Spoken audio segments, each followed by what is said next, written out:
सोन्याची जेजुरी देव गेले जेजुरा निळा घोडा अगडतून नगारा सोन्याची जेजुरी देव गेले जेजुरा निळा घोडा पावमे तोडा कमरी कर पटा बिहिर मस्तकी तुरा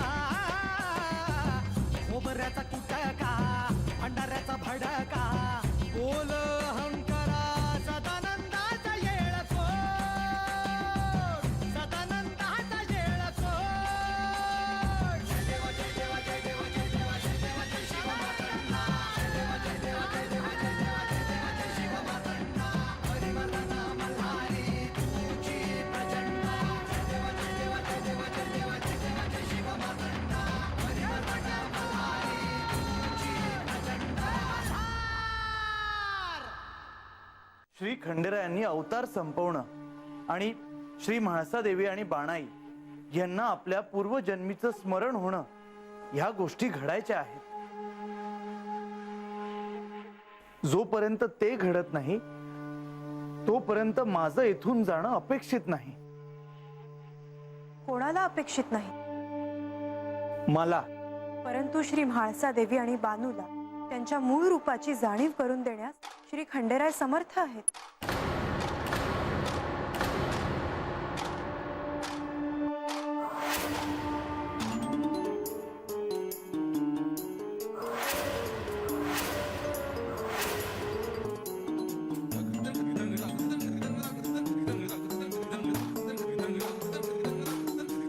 मी जे ऐकले ते खरे आहे का? म्हाळसा, तू काय ऐकलंस? मी हे ऐकलं की लक्ष्मीदेवी गड सोडून चालल्या आहेत. लक्ष्मीदेवी, हे खरं आहे का? हो. पण असं काय घडलं आहे की तुम्ही आम्हाला सोडून चालले आहात? आणि तुम्ही जाणार म्हणजे प्रधानजी तुम्ही?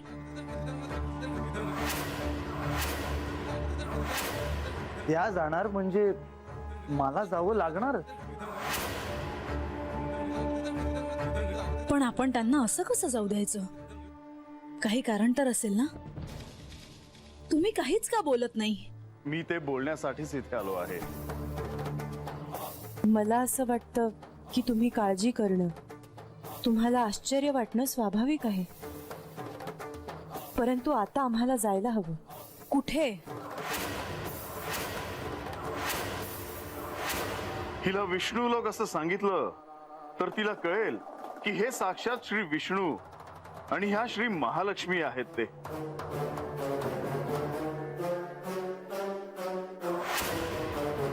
त्यांचं असं म्हणणं आहे की स्वगृही जावं लागेल. तिथे आमचा प्रपंच आहे. मी तुम्हाला नाही जाऊ देणार. प्रधानजी, तुम्हा दोघांशिवाय मी या गडाची कल्पना नाही करू शकत.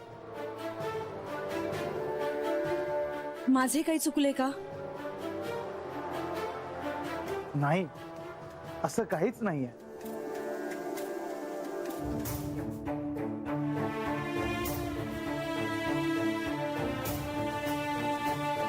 म्हाळसा, तुम्ही ह्या गडाची शोभा आहात.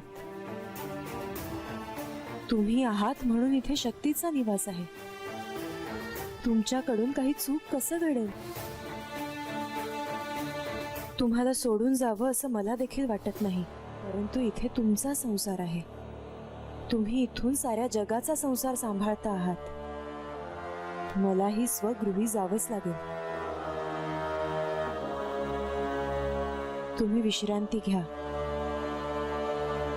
मी अंतःपुरात आहे. अहो, तुम्ही येताय ना? हो, भेटू.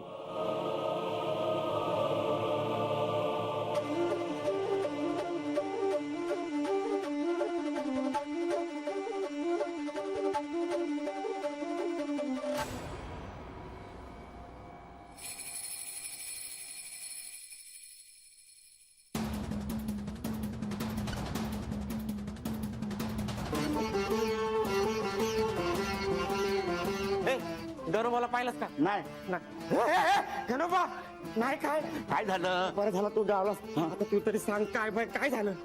अरे आता म्या तरी कसं सांगणार. अरे तसं देव म्हाळसा देवी पारदांजी आणि लक्ष्मी देवी जमले आहेत बघ अंतर महाला मंदी. अरे काय कळालं का? तुला काय करायचं तरी नसते चौकशा.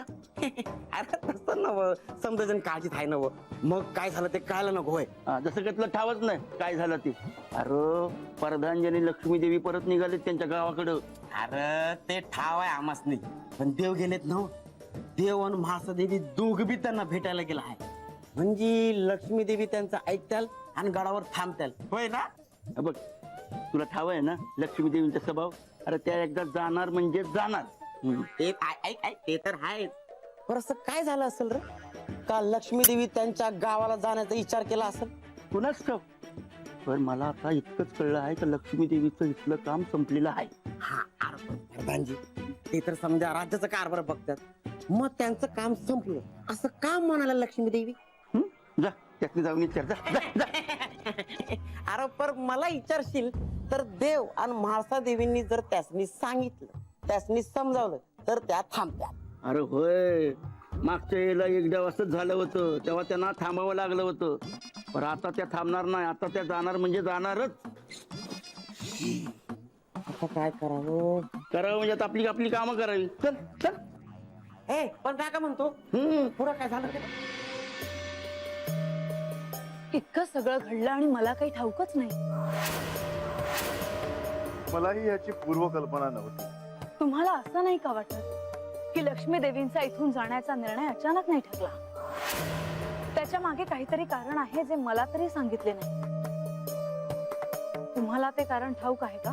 याआधी हा विषय निघाला होता पण तेव्हा लक्ष्मी देवीला समजावलं होतं. केव्हा घडलं हे आणि तुम्ही मला काहीच का नाही सांगितलं?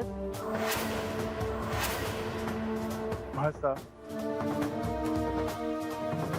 सारीपाटाचा डाव झाल्यानंतर त्या जाणार होत्या. पण माझ्या जाण्यानंतर तुझ्यासोबत लक्ष्मी देवी असाव्यात म्हणून मी त्यांना थांबवलं. एका अर्थी तुला सोबत करण्याचे दायित्व त्यांच्यावर होते. ते त्यांनी पार पाडलं. आता त्यांना इथे थांबण्याचे कोणतेच कारण दिसत नाही. प्रधानजी आणि लक्ष्मी देवींशी माझे असलेले नाते वेगळे आहे. मी ते शब्दात नाही मांडू शकत. पण त्यांना जर त्यांच्या स्वगृही जायचे असेल तर त्यांच्या इच्छेचा आपल्याला आदर करायला हवा. पण त्यांना थांबवण्यासाठी आपण एक प्रयत्न तरी करायला हवा. होय हे मान्य आहे मला.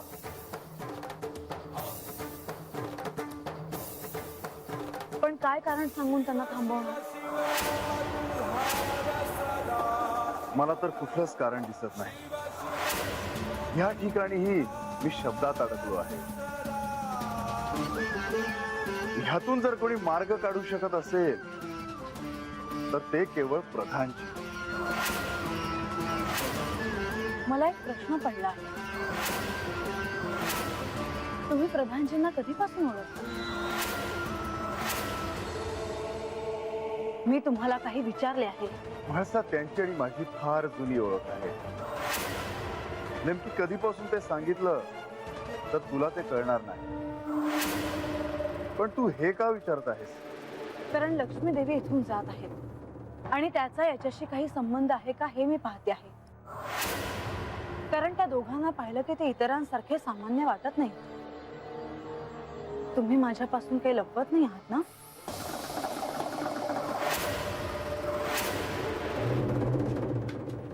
मी एवढंच सांगेन की तुला अजून त्यांची पूर्णपणे ओळख करून द्यायला.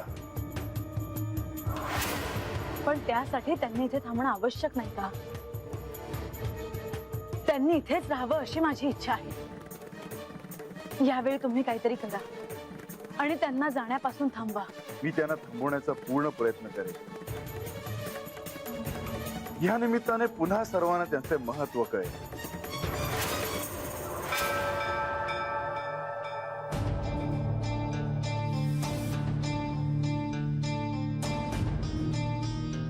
लतिका, रात्रीच्या या प्रहरी देखील गडावर अजून सर्वत्र जाग आहे. काय झालं आहे? माझ्यापासून काही लपवण्यासारखं आहे का? नाही, तसं नाही. मग काय आहे ते स्पष्ट सांग मला.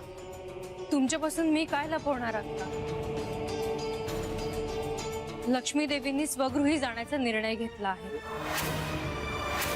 काय सांगतेस लतिका? खरंच? अगं हे कधी घडलं? काय कधी घडले? अहो ऐकलत का? लक्ष्मी देवींनी म्हणे त्यांच्या स्वगृही जाण्याची इच्छा व्यक्त केली आहे. अहो त्यामागे देखील त्यांचे निश्चितच काहीतरी प्रयोजन असणार. त्याशिवाय ते असा निर्णय घेणार नाही. ते काहीही असो. आणि लतिका, प्रधानजी तेही परत जाणार आहेत का? होय, अशी चर्चा आहे सगळ्या गडावर. पण लतिका, हे सगळं घडलं तरी कसं? ते मला ठाऊक नाही, पण राज्यसभेत असताना देवांना त्यांचं पत्र आलं. कदाचित त्यांचे जेजुरीतले कार्य पूर्ण झाले असावे म्हणून त्यांनी असा निर्णय घेतला असावा. बरोबर आहे मायानंदा. मला देखील असे वाटते की आपण लवकरात लवकर नेवासेला प्रस्थान करणेच उचित ठरेल. अहो तुम्हाला म्हाळसाला भेटायचे होते, तिच्याशी बोलायचे होते, ते आता झाले. जे घडू नये ते घडले या दिवसांमध्ये. आता इथे थांबून हाती काही लागणार नाही. शिवाय मुलीच्या सासरी इतका काळ घालवणे योग्य नव्हे. तेव्हा आता त्वरित नेवासाला जाण्याची तयारी करावी. अहो पण अशा वेळी माणसाला एकटीला सोडून जाणं योग्य नाही. मला आता ह्या विषयावर अधिक काही बोलायचं नाही. आपण पहाटेच प्रस्थान करू. लतिका, आमच्या प्रस्थानाची तयारी कर. अहो पण अहो पानाई देवी, ओ पानाई देवी, पानाई देवी. ओ बंडोबा, काय काय झालं? काय एवढं धापा टाकत आलाय सा? गडावर काय चाललंय ते पानाई देवीसनी सांगाय आलो आहे. लवकर सांगा जी. उगा नमनाला गडावरती येईल ना ग. लक्ष्मी देवी गडावर निघाले आहे ती. काय सांगताय काय?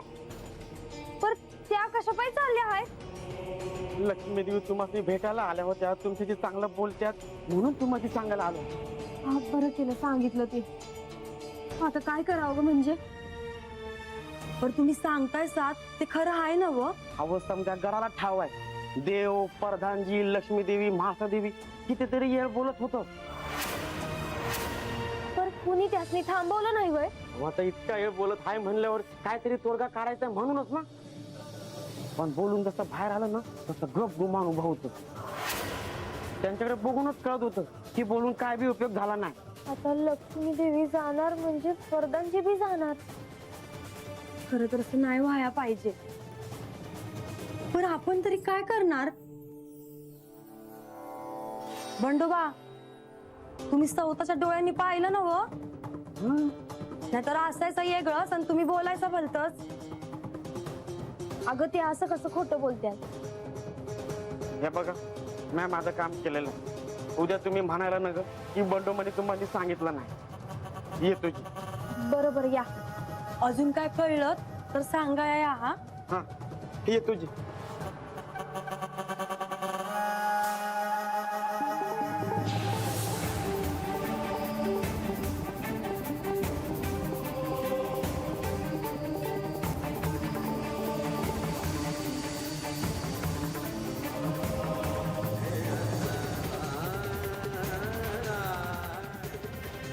अशा याला काय करावं हेच सुचना बघ.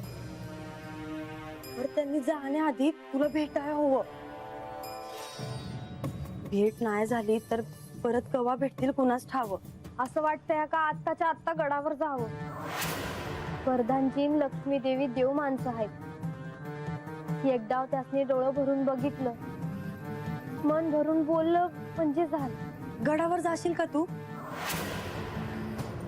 म्या गेले असते ग, पण बाच काय झालं ठाव आहे ना. ते चुकून गडावर गेला तर त्याचा केवढा पान उतारा केला यांनी.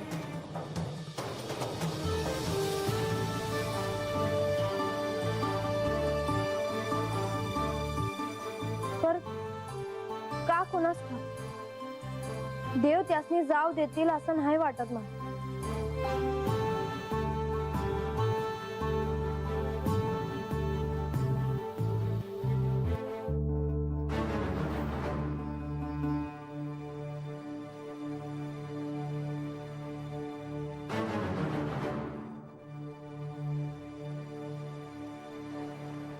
लक्ष्मी देवी,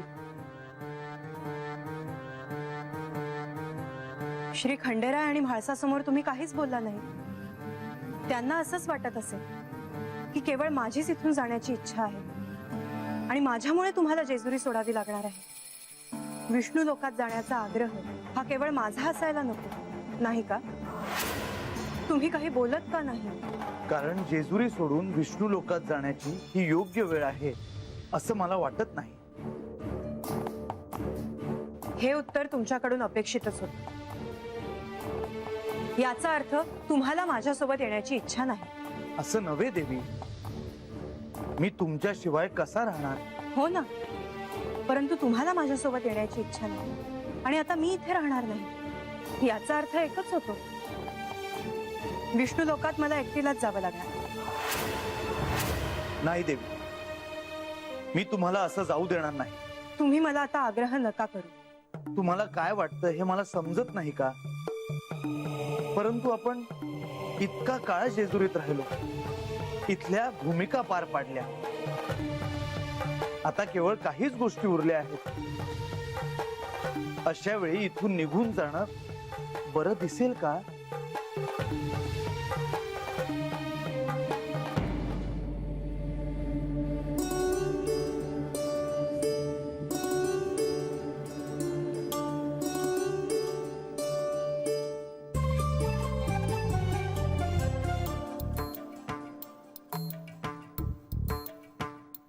मला तुमचा वियोग सहन करावा लागेल असं काही करू नका.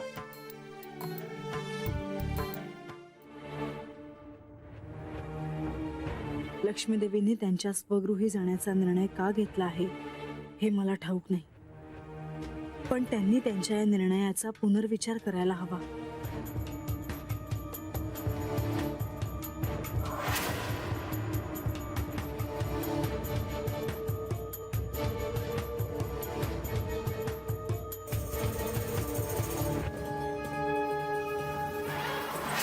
लतिका, लतिका, आता अजून असं काय घडलंय की तू इतकी अस्वस्थ दिसते आहेस? म्हाळसा, अण्णा आणि अक्का नेवासेला परत जायचं म्हणतायत.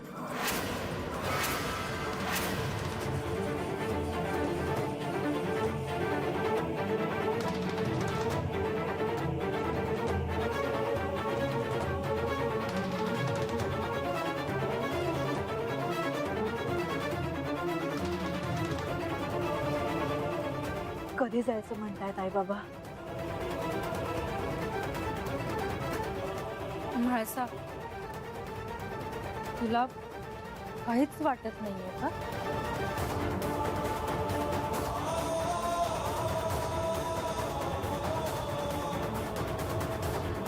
ही वार्ता ऐकल्यावर तू इतकी शांत कशी राहू शकतेस?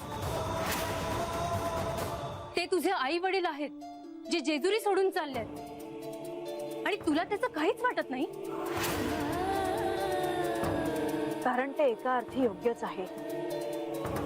कितीही झालं तरी हे त्यांच्या मुलीचं सासर आहे आणि या गोष्टी बाबांना आवडणार नाही हे मला ठाऊक आहे.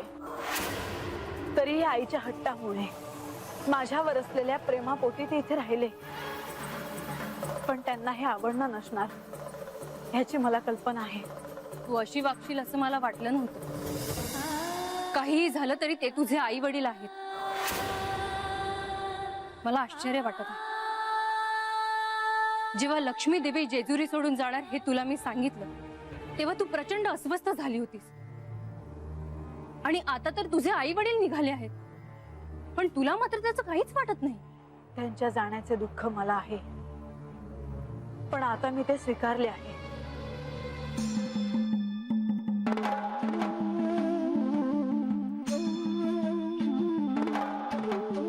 लतिका, आई बाबांच्या प्रस्थानाची तयारी करायला घे. मला अजूनही तुझ्या वागण्याचे आश्चर्य वाटत आहे. मी काय बोलणार आहे आता?